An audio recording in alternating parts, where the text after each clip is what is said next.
Pastikan Anda tekan Cryptocurrencies tombol like dan subscribe, aktifkan are loncengnya. simply another form of electronic money. And so we see a movement from the tangible to the intangible, from the visible to the invisible. And if you've had more than a passing acquaintance with Surah Al-Kahf of the Quran, and if you are aware of the fact that even one word in the Quran or one phrase in the Quran might be enough, Allah says this is enough. Kathalik is one word. Kathalik is one word. And when Zulkarnain traveled in the direction of the rising of the sun and came across a people, lam naj'al lahum min duniha sitra. And he came across a people for whom we had provided nothing more as sitr, a covering. So perhaps a people living a primitive life, how would he deal with them? How would he respond to them? And the response in the Quran is one word, just one word, kadhalik. You now have to go into that and understand what is Allah saying with one word, kadhalik.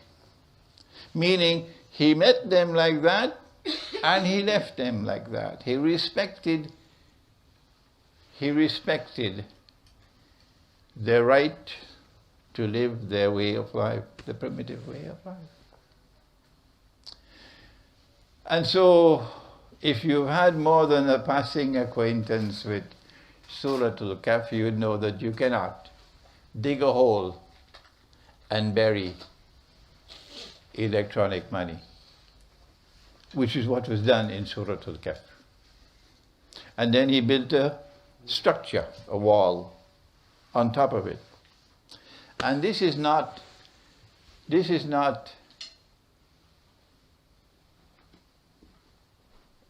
stories, bedtime stories, for you to enjoy the story and say wah wah.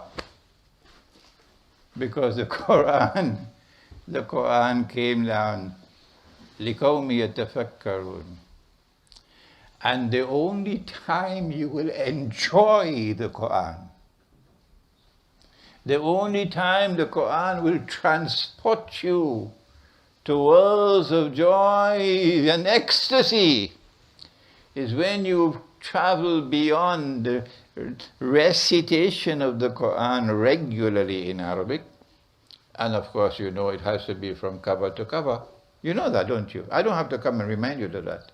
And when you finish, you start again. And when you finish, you start again until the angel comes to take you. You know that. I don't have to remind you of that.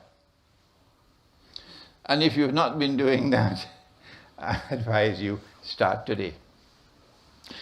To enjoy the Quran, you have to do more than simply recite the Quran in Arabic. You have to understand what you're reciting. Otherwise, continually reciting the Quran or listening to the Quran being recited in Salat, and you don't understand what is being recited. And someone asks you, well, I don't know, but it was a nice tune.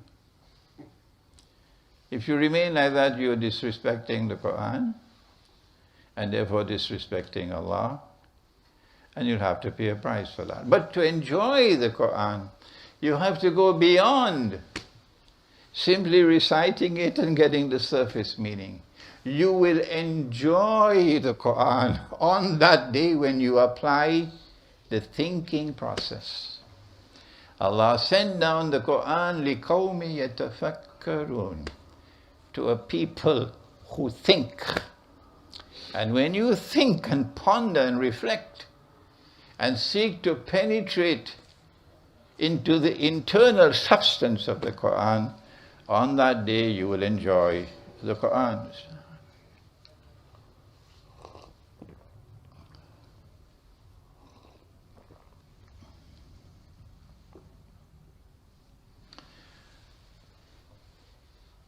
And so it's not just a story that he dug a hole and he buried the money, and then he built a wall on top of it. But rather, it is an event in the Quran meant to convey a profoundly important message for Akhirul Zaman. And this is the surah of Akhirul Zaman, Suratul Kahf. So they began with, they began first with paper money, and then they moved from paper money to electronic money. And now we are with cryptocurrencies. And the difference between the electronic money and the new form of electronic money is that with the normal electronic money, there was still the control of the governments over it, and control over the banks over the electronic money. The US dollar in its electronic form, the euro in its electronic form, the government still controls the euro, the US government still controls the US dollar, and so on. The banking system still controls that money. But then comes a new form of electronic money. And this form of electronic money makes Russia smile, makes China smile, makes Iran smile, and makes Venezuela joyful with laughter. But these were always the targets of the West. So why would they bring a new form of money that causes the targets of their attacks to be so happy? Yeah. The answer is because the cryptocurrencies appear, and perhaps actually are, outside of the control of governments, outside of control of the IMF and of the banking system, and as a consequence allow the targets who have been suffering because of monetary attacks on them to get some relief. And so they welcome the cryptocurrencies. So it's electronic money, which seems to have private origins rather than public origins, and is privately maintained outside of the control of the banking system. So private money. Strange, huh? Never had anything. Private money before. Public money and private money. We never had the term monetary system in the first place. There was no subject like monetary economics. Never. And then came a new form of money and a new branch of knowledge called monetary economics. And now we have a new term now. We have public money, we have private money. But my responsibility is, someone in Islamic scholarship, is not my responsibility to go into this private money and examine all its mechanics and explain that to you. That's not my job. Somebody else will do it. If it is outside of the control of governments and outside of the control of the banking system, and that pleases people, fine, that's their choice. But we don't get our guidance from private sources. We get our guidance from the Quran and from He to whom the Quran was sent, Nabi Muhammad alayhi salatu wasalam. And woe unto those who will turn away from the Quran when seeking knowledge, including knowledge of this subject. Woe unto those who do not direct attention to the Quran and to Nabi Muhammad alayhi salatu wasalam, either because they have more important things to do, or because they don't know how to go to the Quran to locate that which explains the subject. They've been too secularized. What does the Quran tell us about money? In order for us to determine whether cryptocurrency is halal or haram, our Prophet sallallahu ta'ala alayhi wasallam warned about a time when people will no longer care for the distinction between halal and haram. But mashallah, you were here. And it's nice really to speak with a Pakistani audience in Britain. It's far more comfortable to speak to a Pakistani Muslim audience in Britain than in Pakistan.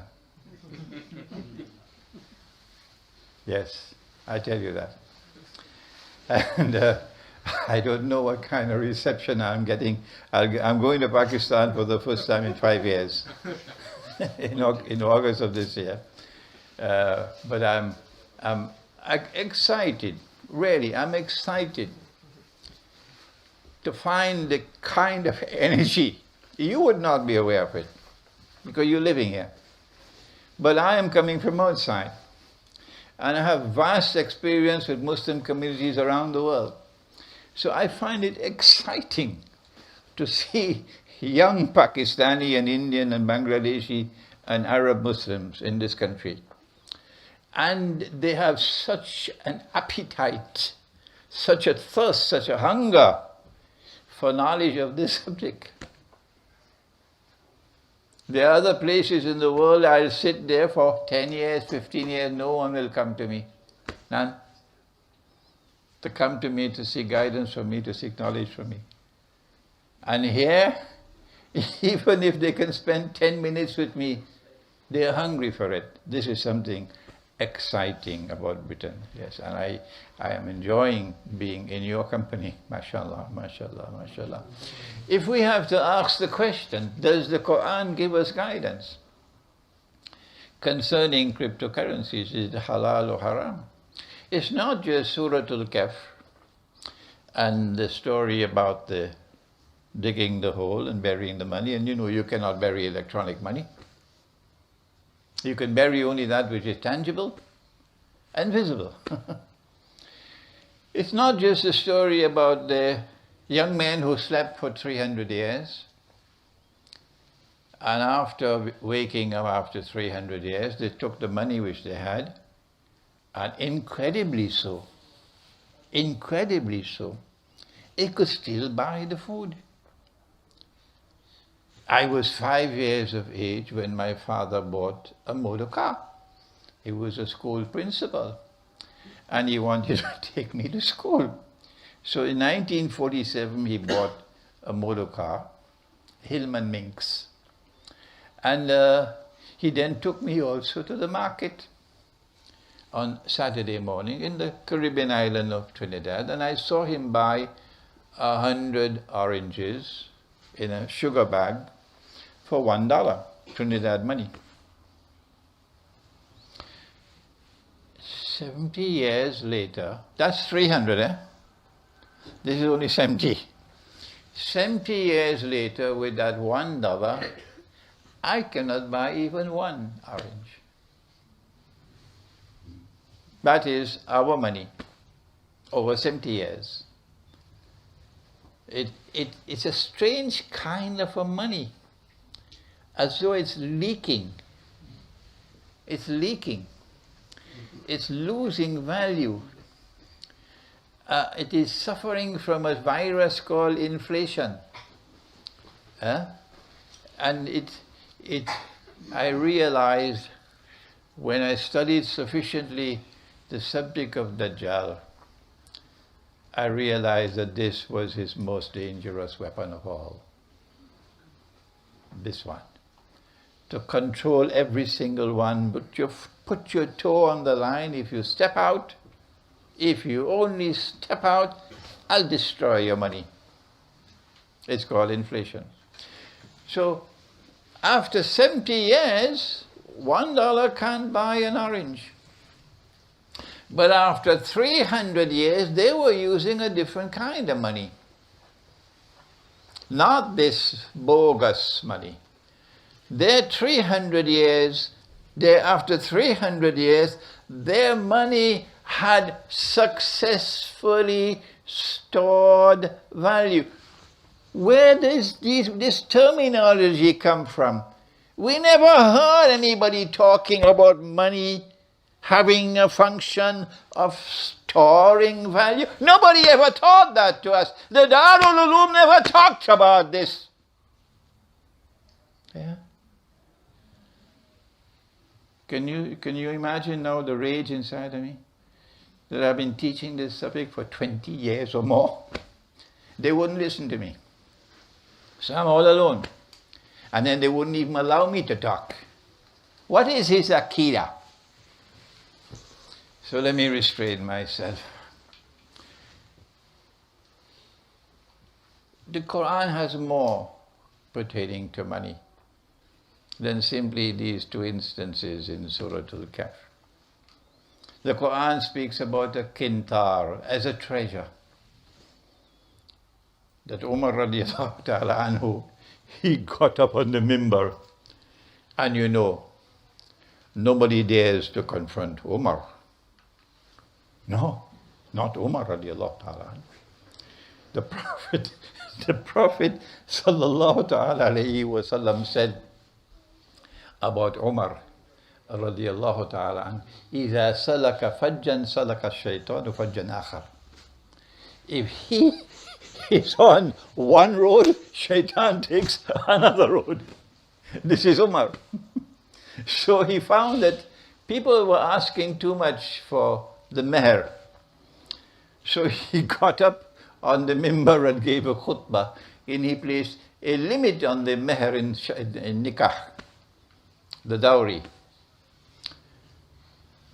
When he got down from the mimbar, a woman got up and spoke. Oh, really? Is it permissible for a woman to be in the masjid? To come in the masjid for salat? I didn't know that. Really? Look at that. Strange Islam they had in those days, not like today. Today we banish them. Go for Salatul Jummah. Woman out! So the woman got up. Is a woman allowed to speak in the masjid? Amazing. Where did this Islam come from? Why did Umar not say to her, woman, shut your mouth? What's wrong? We have a progressive form of Islam today, where women are not allowed in the masjid, and if a woman gets up in the masjid to talk, shut your mouth, you're a woman.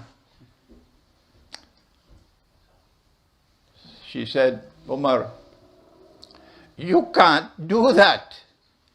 No man would have been brave enough to stand up and say that to Umar, radiallahu ta'ala anhu. None. But the woman got up and said, Umar, you can't do that. He didn't say, woman, why don't you know your place? You can't challenge me. No. They had a strange Islam in those days. Yeah. He asked, why not? She gave the answer. And she quoted the verse of the Quran where Allah says, if you gave them as meher even a kintar, don't take it back if there's a divorce. So Umar stroked his beard, shook his head. He said, everybody have more knowledge than Umar. And he went back up the mimbar. He said, oh people, I just gave you that order, I cancel it.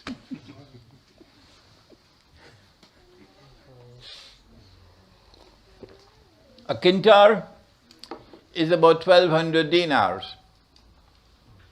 So we had a free and a fair market, yes. But our free and fair market had such controls and checks in it for wealth to be broken up and not concentrated. That wealth should not be concentrated. It should be broken up. That the maximum that someone could own and hold as a treasure is a kintar. And today you have 1% of mankind owning some 90% of the wealth of the world, and you call that progress? No, the Quran has more to it on money than these three that I have mentioned to you. If you want to know what is the definition of money in the Quran, we're not going to have the time for that tonight. But I have my book entitled The Gold Dinar and Silver Dirham, Islam and the Future of Money, and you can read that book in 1 hour. You don't need more than 1 hour to read that book. You'll find the definition of money from the Quran and the Sunnah. You have the word dinar in the Quran, you have the word dirham in the Quran. And a dinar in the Quran is a gold coin, a dirham in the Quran is a silver coin. And then when you go from the Quran to the Sunnah, you find that if there was a shortage of gold and silver in the market in Medina, what would they use as money? Answer: dates. Dates. And so you have the hadith of the Prophet ﷺ, which I hope you are familiar with. I don't have to teach it to you again, which is crucially important for the definition of money in Islam. I don't know whether the State Bank of Pakistan has any interest in the subject. What is the definition of money in Islam? The Islamic Republic of Pakistan. He said gold for gold, silver for silver, wheat for wheat, barley for barley, dates for dates, salt for salt. Indicating that if a transaction involves an exchange of gold for gold, or silver for silver, or wheat for wheat, or barley for barley, or dates for dates, or salt for salt, it must be an equal transaction. You cannot have 1 kilogram on this side and 2 on that side. No. Because if you do that, it's not only haram, it's riba. Why? I'll explain in a moment, inshallah. It must be equal to equal. He said, it must be hand to hand, meaning a cash transaction. It's not allowed as a credit transaction. Hand to hand, meaning a cash transaction. Other than that, he said, it will be riba. What is common to all six is that they all use as money. When gold and silver were scarce in the market in Medina, they'd use wheat or barley or dates or salt. And so we have a definition of money from the Quran and Sunnah, that money in Islam is always money in which the value of the money is located inside the money. Because some people have difficulty with the use of the word intrinsic. So let me break it down to help them. Intrinsic means that the value of the money is inside the money. And it is a value created by He who alone creates wealth. Allah creates the value. That's the first thing about money in Islam. It is not a value which is located outside of the money, and therefore can be manipulated by those who would like to manipulate it to their advantage and to your disadvantage. Is that so difficult to understand? Secondly, that money in Islam is when gold and silver coins are in short supply, it would be articles of food consumption. Food consumption.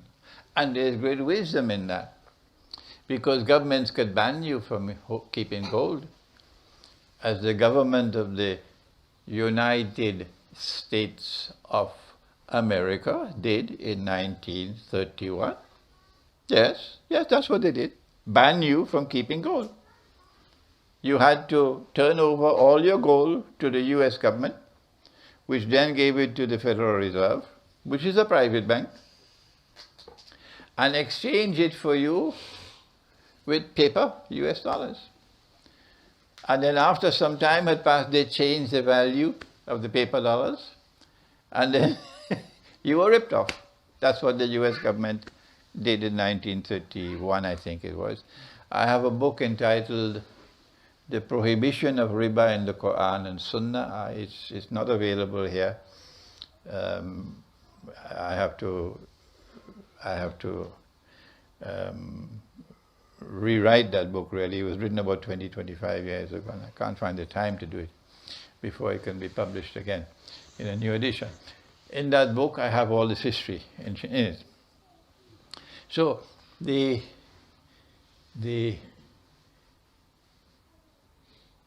governments can ban gold, and that might become again.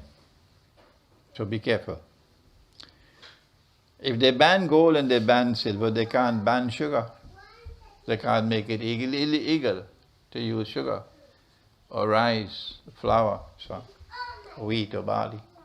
So articles of food consumption, therefore, assumes strategic importance now for freedom. They can't be banned. But these are articles of food consumption which are in abundant supply in the market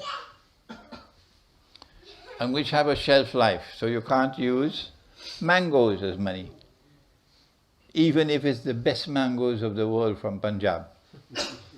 You can't use mangoes as money. Why? They don't have a shelf life. But if you are in the island of Java in Indonesia, you can use rice as money. But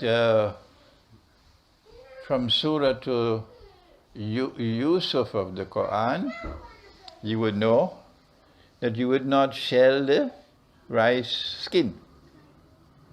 Good, because that's what is there in Surah to Yusuf of the Quran.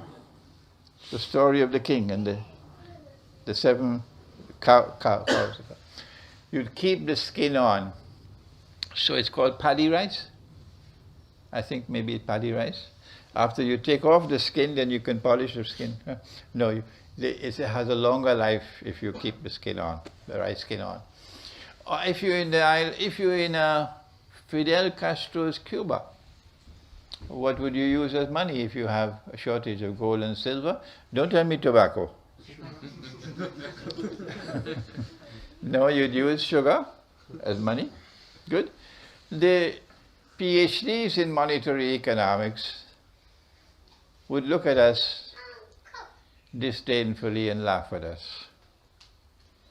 And our responses are very polite. Goodbye, you go your way, and let us go ours. Because they lack the capacity to even comprehend the subject with their PhDs in monetary economics. Yes, they lack the capacity, it lies beyond their capacity to comprehend what is there in Islam. So leave them. They'll get jobs in Islamabad very easily. This is money in Islam. Money with intrinsic value, money created by Allah with value created by Allah, money which can also be articles of food consumption, which is in abundant supply in the market, and which has a shelf life. The story of how we lost this money and how it was replaced with paper money is a story. If you want to listen to that story, you have to get lots of handkerchiefs to wipe your tears. Yeah, because of I must guard my language now. Because of the sad betrayal, which is the softest language I can find. The sad betrayal of the Quran and sad betrayal of Muhammad alayhi salatu wasalam by even the most learned and distinguished of our scholars and our institutions of Islamic learning these last 100 years or more. But there were, I think I mentioned in my last lecture I was here, there were some people, some scholars of Islam in India, and India was the battleground For the whole world of Islam, the battleground was fought in India, not Mecca, not Algeria, not Cairo, but India. That was the importance of the Indian Muslim community. And there were some scholars of Islam whose names today are forgotten because nobody considered them to be important. But those scholars of Islam stood up with courage and integrity and denounced the what was happening in the world of money. But they were like voices crying in the wilderness. And the established ulama swept them away. And so today they're forgotten. And so we had the movement from gold and silver coins to paper money. And the new money did not qualify as money in Islam. But they did something more than simply take away the gold and silver and replace it with paper money. What did they do? They made it illegal to use gold as money. Yes. It is there in the Articles of Agreement of the International Monetary Fund. And the reason why they had to do that is that once gold and silver comes into the market, the good money will drive away the bad money. The bogus money will not be able to survive once you have valid money in the market. That's why they had to ban gold and silver. They brought the new money into the market because they could control it. And they could use it to grow rich. One form of riba is to lend money on interest.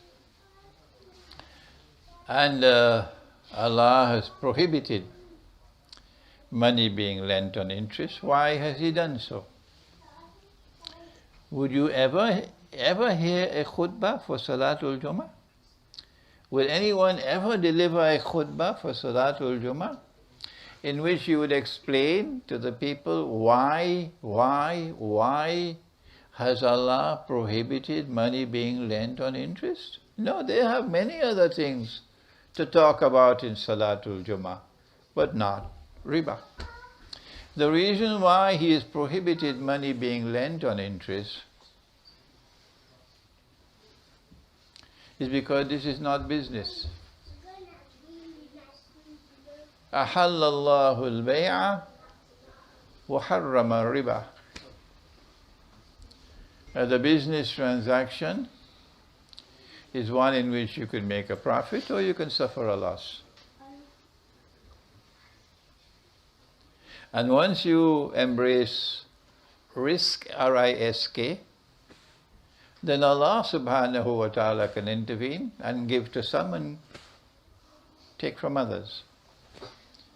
And so wealth can circulate through the economy, not through the intervention of government, but through divine intervention. When governments intervene in the socialist system, it leads to corruption. That was the Soviet Union. That was Hugo Chavez's economy in Venezuela.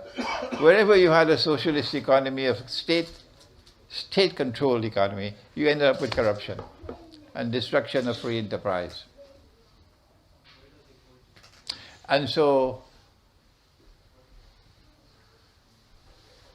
business and money lending on interest are not the same. In a business transaction, you can make a profit or you can suffer a loss. But in a riba transaction, you only want to ensure you get your pound of flesh. The world can go to hell if it wants. I must get my pound of flesh. What was the name of that sheikh who explained riba this way? The pound of flesh? What was his name? That's right. Great. One of the great sheikhs, huh? And what is the book? The Merchant of Venice. They can't ban it. They can't ban it. So we can still teach it. The pound of flesh, he said. There's a second reason why riba is prohibited. That when an economy is based on riba, wealth will no longer circulate through the economy. Wealth will circulate only around the wealthy. The relationship between the rich and the rest of the world is one-way traffic, not two ways. It's like a vacuum cleaner that you use to clean the carpet with a suction pump in it. And it sucks the wealth of mankind until one part of the world becomes filthy rich and the rest of the world is ripped off of its wealth. That's why Allah has prohibited riba. But I have something to say to them which will surprise them, the rich of the world who have grown rich through riba. Allah says, you know, it's good to study the Quran. It helps you to understand the world. الَّذِينَ يَأْكُلُونَ الرِّبَا. Those who grow rich from riba.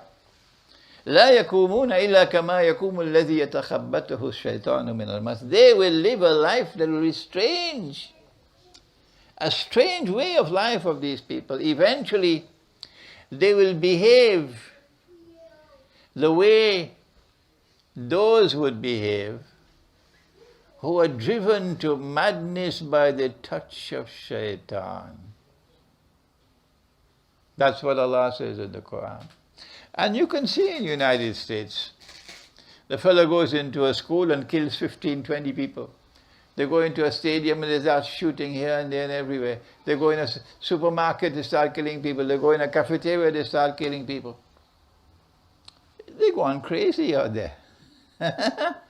الذين يأكلون الربا لا يقومون إلا كما يقوم الذي يتخبطه الشيطان من المس. So you pay a price for your riba. Now they're moving away from paper money. They've already got all that they wanted to get from paper money while we were eating biryani and going to sleep. That's Islamic scholarship. You'll forgive my sarcasm. They got all they wanted. So why are they changing? They've used money as a weapon to take control of the world.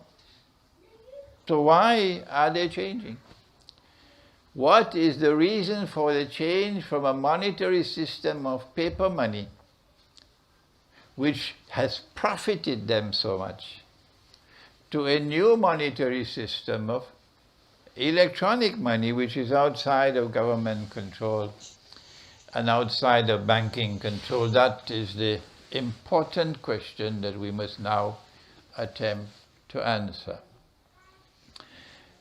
I think it is Islamic eschatology more than anything else which can explain that answer. Nothing else. Monetary economics, no.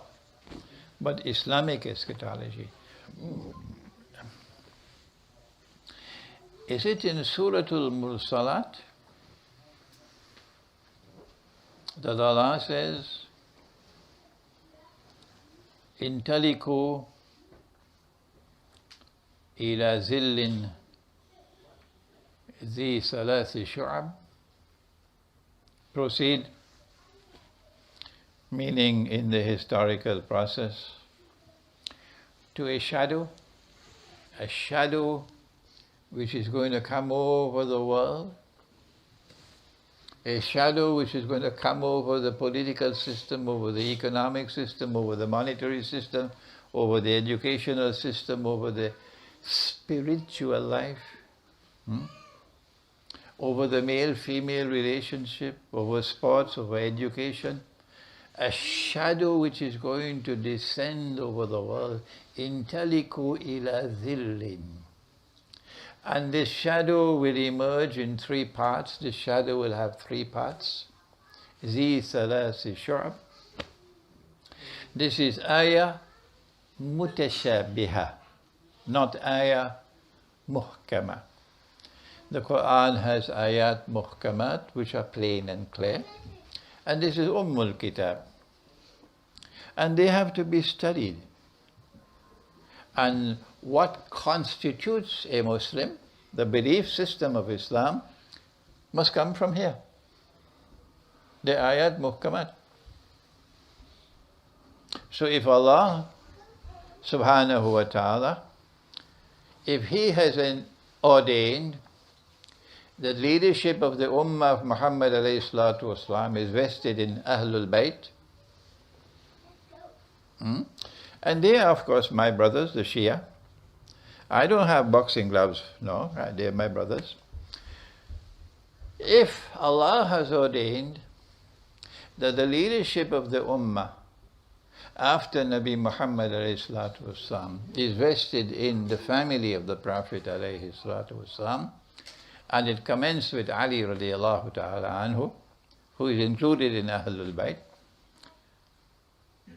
then this must be in the Quran. Because if it comes from Allah, it's a part of our belief system. Yeah. If you reject it as I do, you're not a Muslim. If you reject this as I do, you are not a Muslim. You're kafir. No one can possibly challenge me on that. No, you can't challenge me on that. If Allah has ordained something and you reject it knowingly, you're kafir. And I reject it knowingly, so I'm a kafir.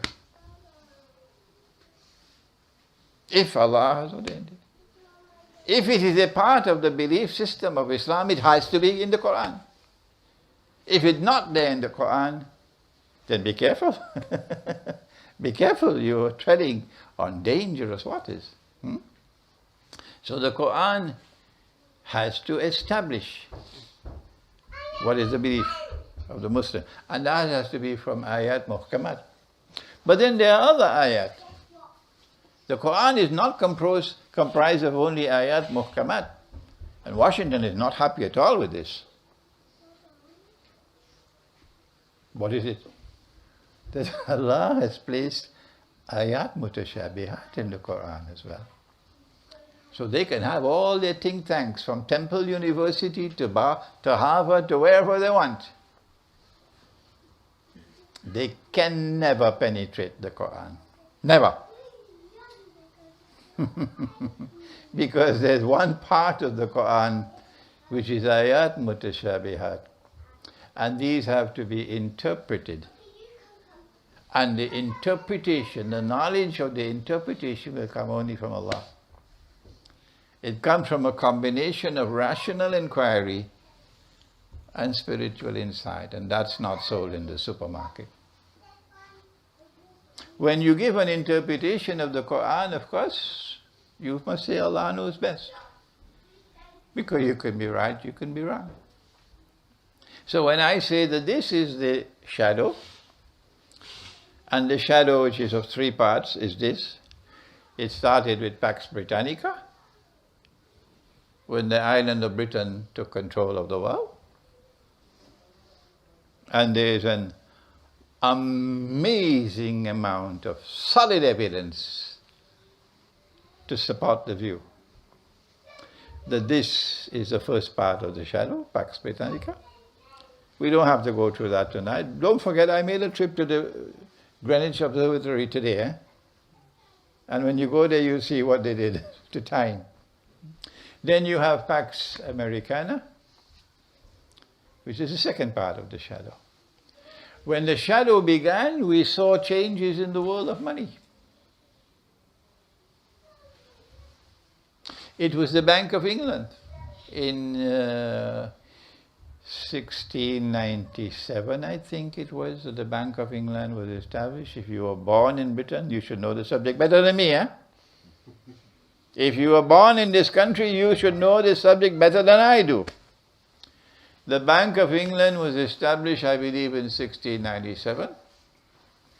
And the Bank of England, shortly after it was established, started this scheme, this bogus scheme, of a promissory note in place of the gold coin. The sterling pound was a gold coin.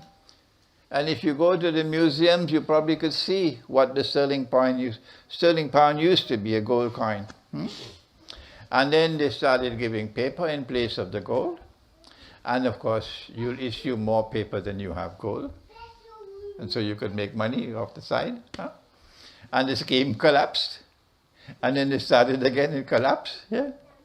It's a bogus scheme. And people are ripped off. And that's how they eventually ended up with the Bretton Woods Accord in 1944 and the International Monetary Fund and this monetary system. And then came, at Bretton Woods, the second stage of the shadow, Pax Americana. And the US dollar replaces the sterling pound as the international currency. And now it's plain and clear that the US dollar, which along the road was transformed into the petrodollar, but I don't need to explain that to you. You know about the hadiths, about the mountain of gold. If you don't know, then do your homework. The US dollar was transformed to the petrodollar, and who prophesied it? Nabi Muhammad alayhi salatu wasalam. The petrodollar, the river Euphrates, and the mountain of gold. And now we can see the evidence, and this is where we're in the discussion session now which follows. It can be interesting to talk about this, that the US dollar is now in irreversible decline. The petro yuan, this month is it? This month, March? The petro yuan is coming onto the market to deliver one more blow on the petrodollar. They're using China to support them. My friend in Venezuela, Maduro, has issued now his own money called a petro. I don't know what's the Spanish for it. They just did it in Venezuela. And so all the daggers are now pointing towards the US dollar. And the US dollar is now in irreversible decline. The Great War is coming that the Prophet prophesied, in which 99 out of every 100 would be killed. Okay, you know about that. Whether the Great War will come first, or whether the collapse of the monetary system will come first, I don't know. I don't know which one. But both of them are imminent. Now then, my view, and of course I can be wrong. When I give an opinion, I can be wrong. You should never accept my opinion unless you are convinced that it is correct. Because I do make mistakes. Alhamdulillah for that. It is perhaps because they do not want to have a sudden crash of the system. And as a consequence, chaos and anarchy in the United States of America. A land in which, incidentally, you are permitted to buy guns. You don't need any government approval. And so lots and lots and lots of Americans, usually the ones who are descended from the slave master, not the ones who are descended from the slaves, have lots and lots of weapons. And if there is a crash of the US dollar and a sudden liquefaction, you mean to make liquid of all their money, it just disappear, or vaporization of all their wealth, it could cause chaos in that country. It could cause anarchy with people using their guns randomly. And it wouldn't look nice, no. So they want perhaps to bring down the monetary system to make place for the third stage with what may be described as a soft landing. And perhaps cryptocurrencies, which are outside of government control and outside of the banking system, controlled banking system, is the weapon that they are using. to bring down the monetary system so that the government of the United States of America cannot stop them. And the powerful banking system in the world cannot stop them. And give the monetary system a soft landing. You know the way the sun goes down and then the light goes out gradually until night comes? So the monetary system will gently fade away. Like on my trip from Geneva to London, and I wanted to buy a bottle of water on an airline called, you must have heard it, British Airways. And they said, no, you can't pay with cash. No, you're going to have the card and buy electronically. This is the incremental attack taking place, little by little, piece by piece, incrementally, to bring about a gentle, soft landing, that the system will be replaced by another one without the mess of a crash. This is just my thinking, and I can be wrong. What is to come is a new monetary system. With stage one, you had the monetary system based on London as the financial capital of the world and the sterling pound. Stage two, you had a monetary system with New York as the monetary capital of the world and financial. Financial capital and monetary capital are two different things. This is what is money and this is how you use money. So this is the monetary capital of the world, Britain, London, and the financial capital of the world because Britain becomes the money lender par excellence.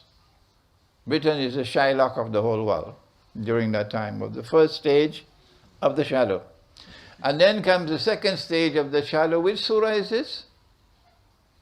Which surah? Very good. This fellow is not eating biryani. Surah Al-Mursalat. And then you have Washington as the monetary capital of the world because the World Bank is there and the IMF is there, and New York is the financial capital of the world because the banking system is based in New York. But its roots, of course, are in Zurich. And the US dollar replaces the sterling pound. And now we see the signs of irreversible decline, and something is going to come to replace. And so cryptocurrency can be used perhaps to play the role of bringing about the transition. What the new currency is going to be like, the new money is going to be like, I am pretty sure there's going to be only one currency in the world. Only one.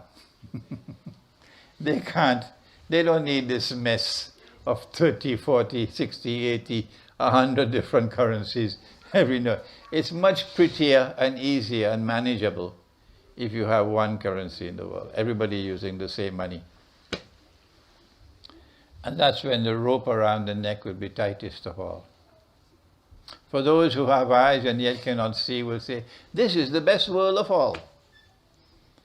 For those who are faithful to Allah and His Messenger, they will say, this is the tightest that the rope has ever been around our neck.